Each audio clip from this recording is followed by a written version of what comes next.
want to ask because I got three. Yeah. More important. Yeah. قدم الأهم فالأهم. Always forward the one which is more important. So the one that's more important, in the Quran it says that when it's time for jihad, right? You should go for jihad. So how come I'm not going for jihad then? Where does it in the Quran it says when it is time for jihad, go to jihad? I think, Akhi Barakallahu Feek, the jihad has two ends or two ways, or you could see two foundations, very important. So the jihad, which is the jihad that is to make sure that we are upon the straight path, and that is jihad al-nafs, jihad al-shayateen, and the other one is to prepare artillery-wise and also weapon-wise to be ready. Allah subhanahu wa ta'ala said, وَأَعِدُّوا لَهُمْ مَا اسْتَطَعْتُم مِّن قُوَّةٍ وَمِن رِبَاطِ الْخَيْلِ تُرْهِبُونَ بِهِ عَدُوَّ اللَّهِ وَعَدُوَّهُ. That is, arrange, prepare for those people who are going to fight. أَعِدُّوا, whatever you are able from the power, weapons, planes, artillery, tanks. I can't really go and fight a tank with a stone, can I? I cannot fight an RPG with a sword. Oh, yes. Jihad. It's not jihad. It's just killing myself. He's got an RPG, I have to have an RPG as well. He's got a tank, I've got a tank. He's got a plane, I've got a plane. I can't just like a little mice send some sort of fireworks, you know, like the one which sent by the Iranian like 2 days ago. Fireworks. You know, these people are just making a joke. A'udhu billah. Making a joke and making a joke. Some people are really teaming. These people, they could just fight. They could make from Lebanon to go and fight, but they don't want to. They know they're playing together. They are together. Iran, Israel, America, all together with this. Okay, it's Ahlul Sunnah that I'm feeling pity for them. Ahlul Sunnah, us, the poor guys. Okay, we're being brainwashed at the moment. Okay, be careful, Akhwani. Be careful. Al-Rafida means the ones who are the Safawi from Iran. Also the worst enemies onto us, worse than anybody else. And don't you ever, expect any good from them? No way. So coming back, so once Allah said, if you're going to go to jihad, then prepare. This preparation, which is in artillery-wise, it's already been embedded into it, preparation of yourself. You see, in the time of the phase of Mecca, we call the Makkiyan, which some people, they don't want that Makkiyan phase to be existed.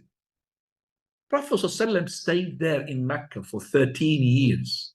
All the verses, which called Meccan verses and revelation, were revealed to the Prophet ﷺ. None of them had asked the companions to go and conflict with Abu Jahl or Abu Lahab to make jihad, because they're weak, because they will be wiped out.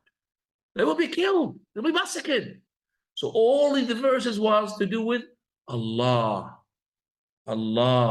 monotheism, Tawheed. That's why you find the verses are short and rhyming, not long ones. It hasn't got anything to do with drinking or making loans or riba, or even Christian and Jews were not even mentioned until later on. Christian and Jews were never mentioned in the first 13 years of the Quran revelation. Always just lay down the foundation of the Tawheed, Islam.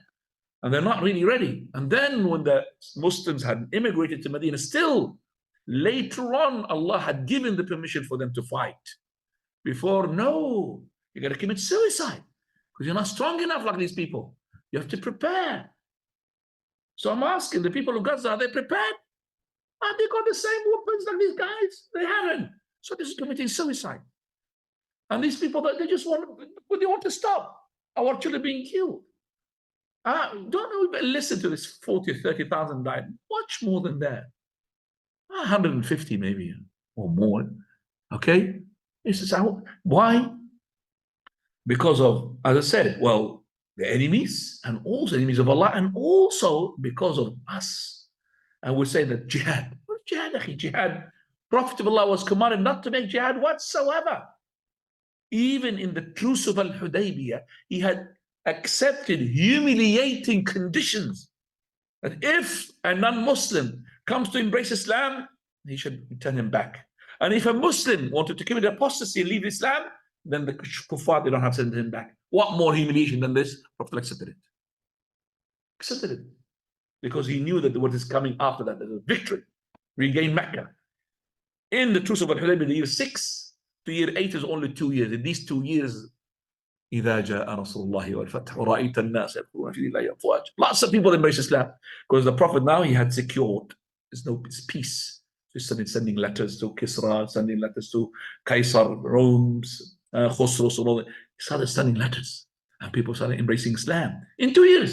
Once the Prophet got the power, so he just waited now for them to breach the covenant, and they're done. Once they breach the covenant, he didn't even give them a hint or give them a chance. That's it, he broke. And he had time to take Mecca. So once he had the power, so you have to have the power, Ikhwan. At the moment, we are in a time of patience. We have to be patient. How to help our brothers? Lots of things. With money, with dua, with writing to our MPs and all of that, giving as well education to the ones people around us, what is going on. Because the media is, and it's taking over. And we have to be with the media. Alhamdulillah, we have our little channels, but as I said, the big media is against us. It's against us. Allah musta'an. اللهم يا رب فضلك اللهم كن لأهل غزة ولا تكن عليهم. طيب. Any other questions?